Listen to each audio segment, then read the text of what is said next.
What's up guys, WWE Stage Creator back again with another video. Today I'll be giving you my review of Survivor Series 2019. So Survivor Series just happened and I was super hyped going into it, and I really enjoyed this show other than a few things which I will talk about, but there were so many good matches that I will get into in a bit more detail. But starting off with the kickoff show, I didn't watch it until after the show, but we had a battle royal. It was a tag team battle royal, so if you eliminate one person of a team, the whole team is eliminated, and Dolph Ziggler and Robert Roode from SmackDown won this match, so it was a good win for SmackDown. I didn't think SmackDown was going to win too many matches tonight, so they threw in this match for them to win, and surprisingly they won another match later in the night, which we will talk about. But it looks like Robert Roode and Dolph Ziggler will be the next challengers for the New Day on SmackDown. We had the Cruiserweight Championship. It was good. We don't have a figure of Lio Rush, but he won, retained the championship. No surprise there.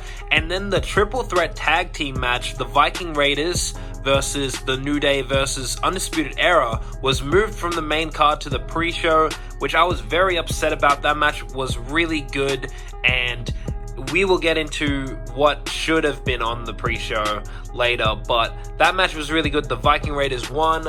I thought that Kofi and Big E would win, so SmackDown would have a win, but they obviously gave them the win, so it made sense going 1-1-1 into the start of the show. The Viking Raiders, the obvious choices, won the match.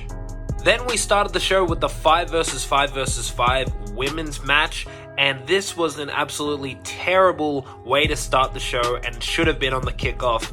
Man, the booking of that match absolutely sucked. It was boring. It left the crowd dead, and it took a while for the crowd to get revived after that match. It had me, like, all my hype just went down after that match. So disappointing. Some stupid decisions. We had these two NXT women. It was Candice LeRae and Io Shirai. I guess they were selling their injuries from War Games match, and they took some simple moves and then they started selling on the outside like they just got hit by a truck or something, and then they went to the back, and then later they come down to the ring and help Rhea Ripley beat Sasha Banks. Why can't Rhea Ripley just beat Sasha Banks normally? She didn't need the help to do that. But yeah, the match was weird booking, and it was very slow, dragged on heaps. Very bad start to the show, and yeah, definitely should have been on the kickoff show. Then we had the triple threat, Roderick Strong versus Shinsuke Nakamura versus AJ Styles. I thought AJ would win this, but no, Roderick Strong pulled out the win, and he basically stole the win from AJ Styles. AJ Styles hit the phenomenal forearm, and then Roderick Strong threw AJ out and pinned Shinsuke Nakamura and took the win. Very good for Roderick Strong. He definitely needed a spotlight here, and yeah, pretty damn good match. P.S. Go check out the action figure match we did for that triple threat. I reckon, honestly, I did it better than WWE did, but that match that they just had was a really good match, and yeah, definitely go check it out if you haven't already. Then we moved to the NXT Championship, Adam Cole versus Pete Dunne. Pete Dunne won a triple threat at War Games to earn this opportunity, and this match, it was pretty slow to start out. The crowd was dead because, you know, really bad start to the show, but these guys absolutely killed it, and they revived the whole show for everyone. The crowd after this match was really awesome, and Adam Cole he's a beast. He is so good. The storytelling with his injuries, he was selling that crap. He was really good. And the moves in this match, oh my god. Pete Dunne did a backflip, and then Adam Cole super kicked him in midair. You had a Panama Sunrise on the apron, the hardest part of the ring. Then you had the bitter end turned into a Panama Sunrise or pile drive or whatever.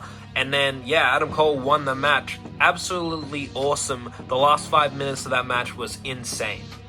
Then we had the Universal Championship, Daniel Bryan versus The Fiend Bray Wyatt, and this was a really fun match. Really enjoyed it. Had the red lighting again.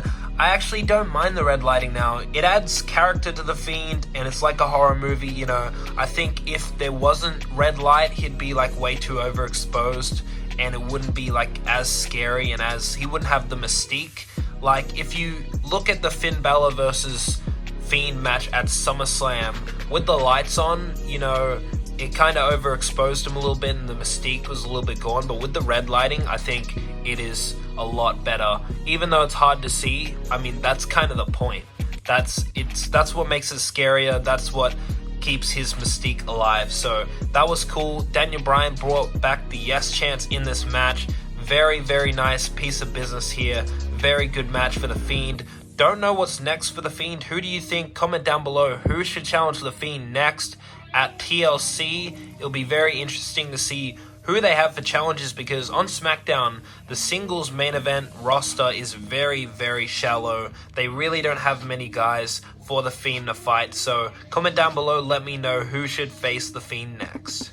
Then we had my personal favorite match of the night, the 5 vs 5 vs 5 men's match. This was so much fun. Man, seeing all these guys interact with each other in the ring. A lot of storytelling being told with, you know, Kevin Owens. He had an option to go for Shorty G or Tommaso Ciampa in the ring, and because he was teaming with Tommaso Ciampa at War Games, he went for Shorty G, and then Tommaso Ciampa just eliminated him after that. So yeah, who knows what's set up there. We also had some more beef with Corbin and Reigns, and SmackDown won this match. I did not expect SmackDown to win this match. The Big Dog getting a good win here.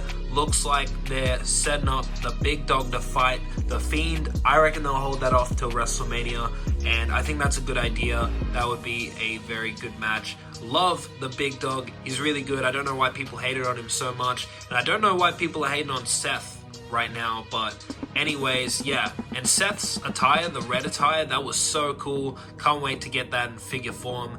But surprisingly at the end, Keith Lee was the final guy against Roman Reigns, and he put on a hell of a showing. I did not expect that whatsoever. Got a massive push here. He only had his first takeover yesterday, and now he's in the final 2 of the Survivor Series match. That is crazy. Seems like big things are coming for Keith Lee. That is really cool. They could have gone the Ciampa route, but I think that was too obvious, and that's probably why they did it. But that was very, very nice and really elevates the stock of Keith Lee.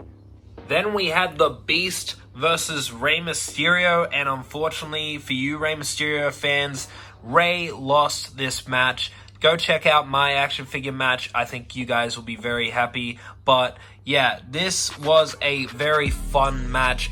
Brock just destroyed Rey at the start, and then Dominic came out and wanted to throw in the towel for his dad, and then they started low blowing Lesnar, and then I honestly thought Rey had a chance. That's why I had Rey win in the action figure match. I thought Rey had a really, really good chance to win this match, and he didn't. Obviously, I should have trusted my gut saying that Brock would win, but you know, this was very exciting. Rey and Dominic teamed up to fight Brock Lesnar. Obviously didn't work. Rey jumped off the top rope and then Brock caught him. F5, 1, 2, 3. Lesnar retains. Who is next to face Lesnar? Comment down below, let me know as well. And then quite frankly, you could just stop watching the show right there, because this ending was super lackluster. These guys should not have main evented. I'm all for giving women opportunities, but honestly, they did not deserve to main event this show. I understand you couldn't have the men's 5-on-5 match main event, even though that should have. You can't have them because you wanted NXT to win, and NXT didn't win that match. I understand that, but still, like, this was the start of the show with the women, and the end of the show with the women is just bad. Really, really bad. They're forcing this women's revolution stuff down our throat. These guys do not deserve to main event. This match was very, very lackluster, and yeah, I understand why it main evented, but seriously, I mean, when all the matches on the card, besides the other women's match, are better than your main event, that means they should not main event. It was very boring, very slow, lackluster, not hard-hitting. Man, like, that's not what you want in a main event match. This sucked. I am not happy with how it ended. Kind of dampened how awesome the rest of the show was. And yeah, and then Becky Lynch just beats up Shayna Baszler after the match. I guess setting up something else. People were expecting Ronda Rousey to come out. I knew she wouldn't.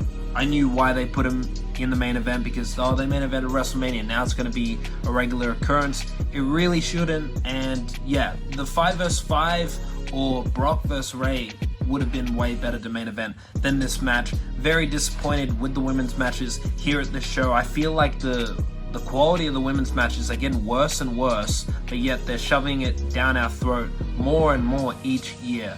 And yeah, I really hope that stops. They need to cool it with that. And yeah, no more women's main events unless it's actually going to be a good match. Overall, if you just skip the start and the end, this is an incredible show, and I definitely will recommend this show to you guys. Thank you guys so much for watching this video. Comment down below what you guys thought of this show. Do you agree with me? Do you disagree? Comment all that down below. Let me know. Please like this video, comment down below, subscribe to this channel if you haven't already. Go check out all the Survivor Series action figure matches we did, and I will see you guys in the next video.